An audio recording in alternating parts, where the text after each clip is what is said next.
It's now time for responses. The member from Nipissing. Thank you, Speaker. Today's fall economic update continues the Liberal government's unrealistic and unaffordable path that puts frontline services in jeopardy and will hurt families in every part of this province, including those having the hardest time. The government is clearly spending beyond its means, but instead of a responsible plan, the Liberals spun us a fairy tale of balancing the budget with more spending, higher deficits, and bigger debt. The Liberals brag about the economic outlook improving, but Ontario's fiscal outlook is actually worse, Speaker. Revenue is $509 million lower than the 2014 budget forecast. And, Speaker, that was only 4 months ago.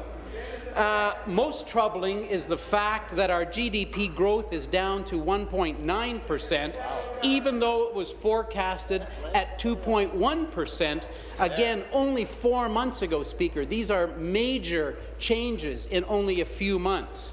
The Bank of Canada, the Conference Board of Canada, the Ontario Chamber of Commerce have all provided evidence that the government's path is unsustainable. In fact, a recent report from the Chamber entitled "How Bad Is It?" concluded that, quote, Ontario will not grow its way out of debt.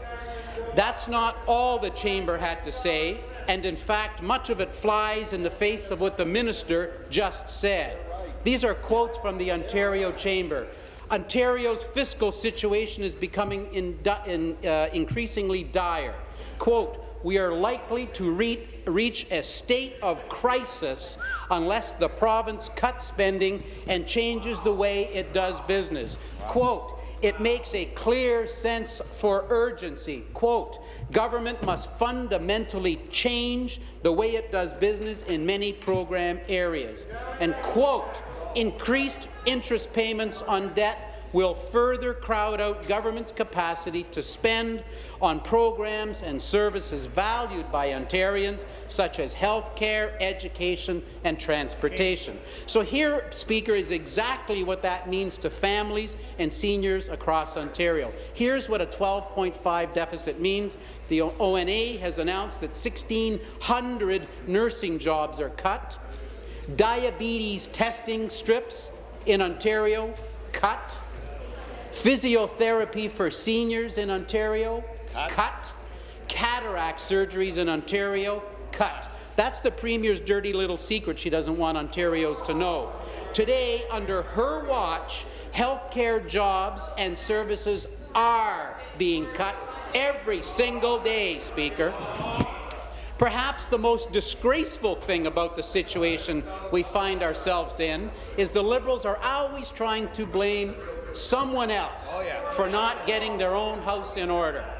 They've doubled their debt in only 11 years and continue to blame others, including the federal government. They blame the federal government. The truth, Speaker, the truth we found in the government's own public accounts documents, which show the Liberal government has actually received $600 million more from Ottawa this year than last year. And in fact, Speaker, in the fall economic statement of today, it says we've also got another increase of $8.3 million.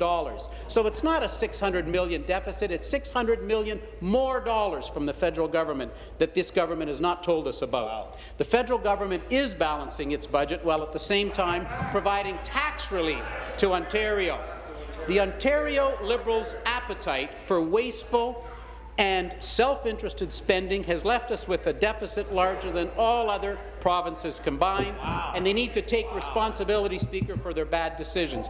How can we trust a government when it says it's going to invest in transit, when they leave themselves a loophole to use that asset sale money on anything but transit? How can we trust a government who bulldozes ahead with a new pension plan when their own internal documents show us that it's going to cost the province of Ontario tens of thousands of jobs? And twice in today's economic statement, the government explicitly told us they're going to be raising taxes taxes. They called it other tools to balance the budget.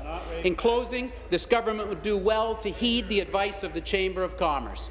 Quote, you need to fundamentally change the way you do business. It's the only way we can get this province going in the right direction again and making Ontario first, Speaker. Thank you.